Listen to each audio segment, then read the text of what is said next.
Darwin. La boucle for each est utilisée en VBA afin de parcourir simplement les différents éléments d'une collection ou d'un tableau. On va apprendre à nous en servir tout au long de cette formation. Donc pour commencer, je vais créer ma procédure que je vais par exemple nommer ici boucle for each comme ceci. Une fois donc ma procédure créée, je vais maintenant pouvoir utiliser ma boucle for each, mais dans un premier temps je vais déclarer une variable, par exemple une variable que je vais nommer feuille et que je vais déclarer comme type feuille, donc comme type worksheet comme ceci. Donc une fois ma variable feuille créée, je vais maintenant l'utiliser pour ici, par exemple à l'aide de la boucle for each, insérer dans chacune de mes feuilles de mon classeur dans la cellule A1 une information. Donc vous voyez par exemple, je souhaite ici pour les trois feuilles insérer dans la cellule A1, donc par exemple le mot bienvenue, donc quelles que soient les feuilles de mon classeur. Donc pour cela, j'insère ici la boucle for each, donc ici je vais mettre pour chaque feuille dans toutes les feuilles de mon classeur, donc j'utilise ici la collection worksheet. Donc vous voyez ici je fais donc pour chaque feuille, donc j'utilise la variable que j'ai déclarée en tant que feuille dans toutes les feuilles du classeur. Je vais donc faire ici donc sur la feuille, je fais ensuite un range afin donc de sélectionner la cellule que je souhaite, donc ici un range de A1, point value donc pour m'intéresser à la valeur de cette cellule, et je mets égal ici par exemple le mot bienvenue, bien évidemment entre guillemets.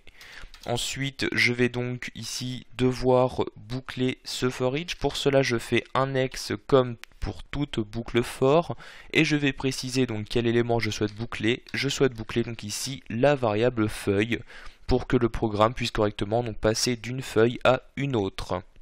Donc, je vais maintenant tester cette procédure. Pour cela, je place bien mon curseur à l'intérieur, puis je clique sur le bouton d'exécution.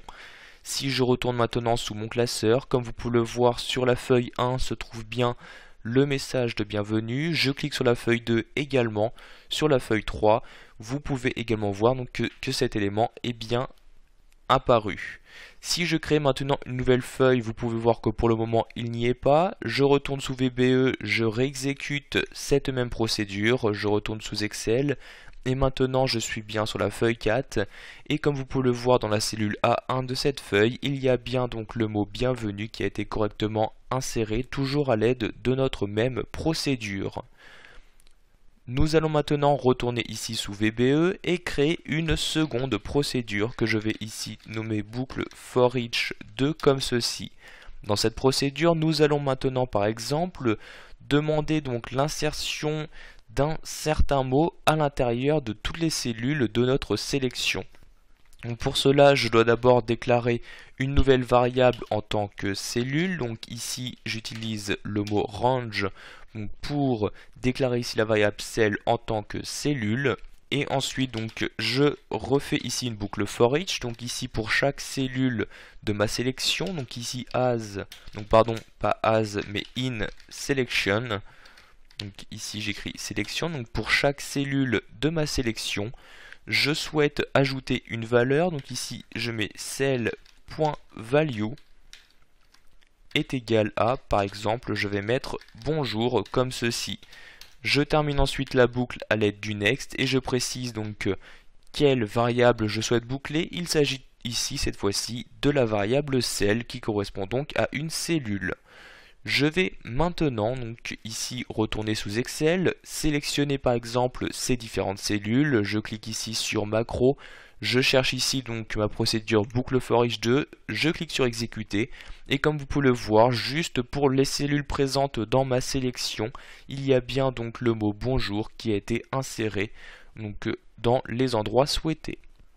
Voilà, vous savez quel est l'intérêt de la boucle for each et avez également appris à l'utiliser dans Excel.